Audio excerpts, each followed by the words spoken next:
Hello friends, ఎలా ఉన్నారు? Friends ఎలా ఉన్నారు? మీ అందరికీ సైన్స్ అండ్ టెక్నాలజీ అలానే డిఫెన్స్కి సంబంధించిన అంశాలను నేను అందిస్తున్నాను.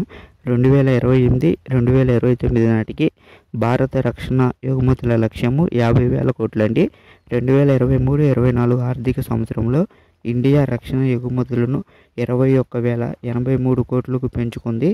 మోడీ ప్రభుత్వం అధికారంలోకి వచ్చినప్పుడు భారతదేశ రక్షణ ఎగుమతులు 686 కోట్లండి. ఇది ఈ పదేళ్ళలో గణనీయమైన పురోగతిని కనబరిచింది.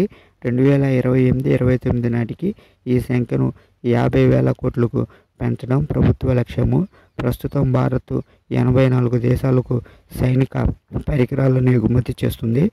భారతదేశం నుండి సైనిక పరికరాలను కొనుగోలు చేసే ప్రధాన దేశాలు UAE, Netherland, Philippines, Sri Lanka, Saudi Arabia ఉన్నాయండి. ఇది ఫ్రెండ్స్, ఇలాంటి ఆసక్తికరమైన విషయాలు మీరు తెలుసుకోవాలంటే మన ఛానల్ లైక్ చేయండి, అలానే సబ్స్క్రైబ్ చేసుకోండి friends. Thank you friends, thank you for all.